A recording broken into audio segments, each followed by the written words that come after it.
All right. So what I need to look at today with you is a little bit about the trig integrals. We know how to integrate just regular sine and cosine, and if we did sine of 2x, that's use substitution. But that's kind of where the nice trig functions fall off. And so what we're going to look at is trig functions with different powers of sines and cosines, and also at the end we'll talk about tangents and secants. But first of all, just review the trig identities that we'll be using here.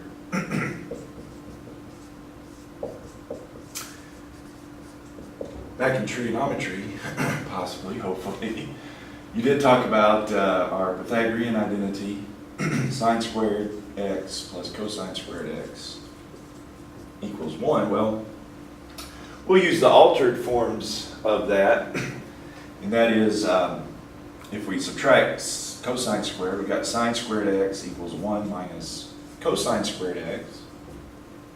Or if we subtract sine squared, we'll have cosine squared equals 1 minus sine squared x. So we'll use those two extensively in the first ones, first trig integrals that we talk about.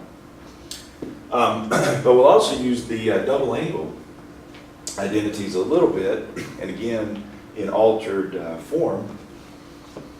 The cosine double angle identity is 2 cosine squared x minus 1, or that's one form of the cosine double angle. Well, the useful part of this, or the useful form of this is, again, if I solve this for cosine squared, so I'm going to add 1 and then divide by 2. And so essentially what I'll have is cosine squared x equals 1/2, let's write it this way, cosine of 2x, so just divide both of these by 2, plus 1/2, and usually I just switch those around, 1/2 plus 1/2 cosine 2x, because then we can also use the other, another form of cosine double angle to get a representation of the sine squared, because cosine 2x is also equal to, if you remember again back to trig days, it's also equal to 1 minus 2 sine squared x. And so if we solve similarly here, let's do it this way. Let's move this one over here, that one over there. 2 sine squared x then would be equal to 1 minus cosine 2x, and then divide by 2, and you got sine squared x equals 1/2 minus 1/2 cosine 2x. And so these two, this one, and the one we had just here, those two, along with the first two I already erased, those are going to help us out tremendously.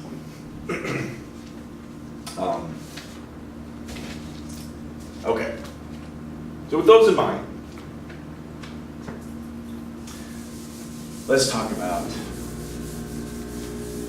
some trig integrals. And these particular trig integrals have, they're going to have sine and cosine combinations, either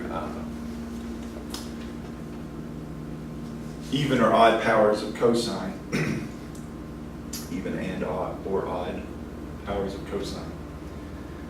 Okay, so let's talk about first one here.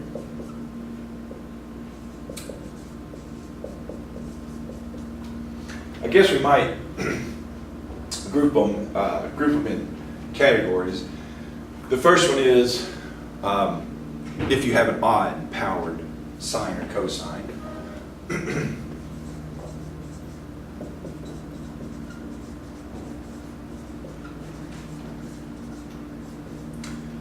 And probably it's the easier of the two that we'll talk about, because if we only have even powers of sine or cosine, we have to do it a different way. But with an odd-powered sine or cosine trig integral, it actually turns out pretty nice. What we're going to do, if we have an odd-powered sine or cosine, is we're going to take out of that odd-powered sine or cosine, we're going to take out one of the sines or cosines. So in this case, we've got the odd power of sine, and so I'm going to take out one of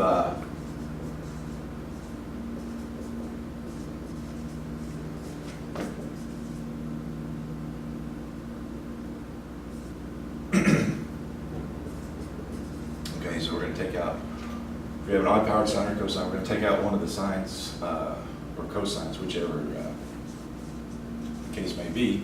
So in this case, we've got the odd powered sine, so we're going to take out a sine.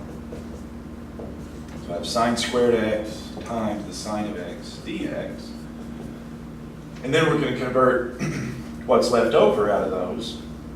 In this case, sine of x, using the Pythagorean identity,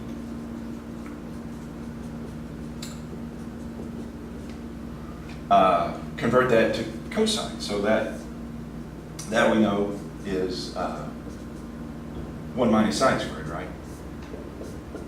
1 minus cosine squared.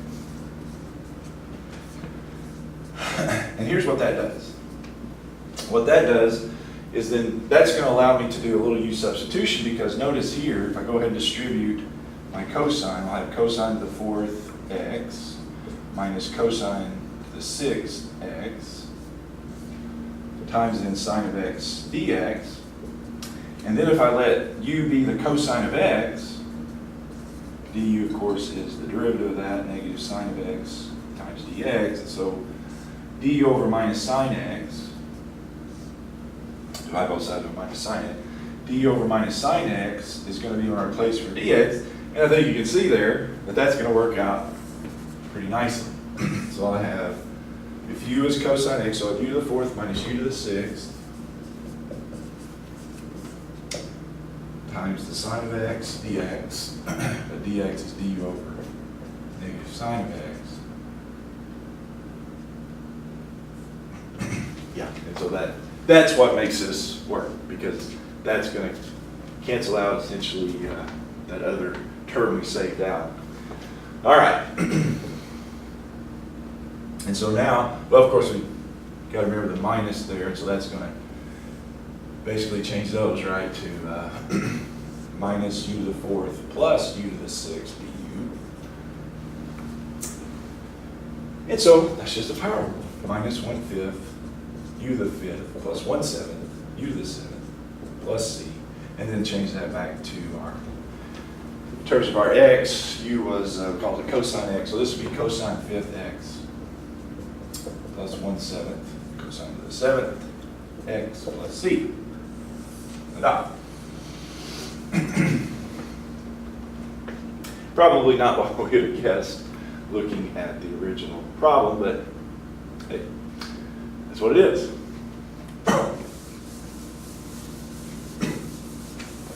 Okay. So here's another one. Let's see.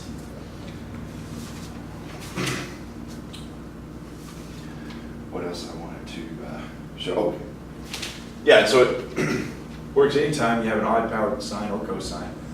This one just has cosine cubed x dx, but the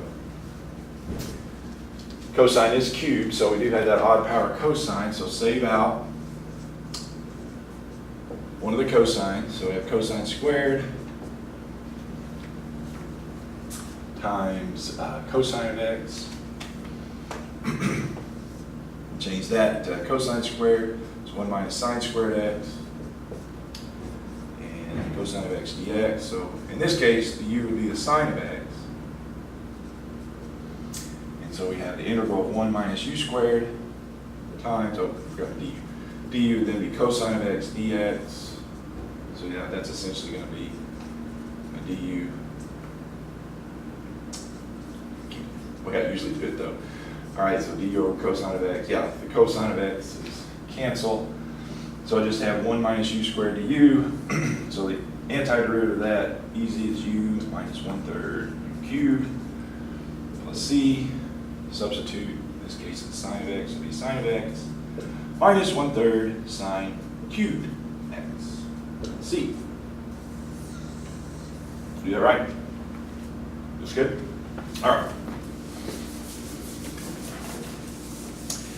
Now, just one other quick little thing on this. If I have the integral of sine to the fifth x cosine squared x dx, so again, I've got the odd power in the sine, so I'm going to save out one of those. So it'll be sine to the fourth x cosine squared x, and I'll write the other sine of x over here. And then same thing, where I pulled the trig function out of, convert the other part to u, so u is going to be the sine of x here, and so du, oh, before I do that, change, we got to change that over to cosines before I do the u substitution. And that's why I mentioned this one, because I've got a sine to the fourth, and there's not a trig identity for sine to the fourth, but I'm still going to use the sine squared. Sine to the fourth is sine squared squared, so it'll be sine squared x squared. And so that's where I make my trig, my identity substitution there. The 1 minus cosine squared goes there, and so it's a little more complicated, I guess.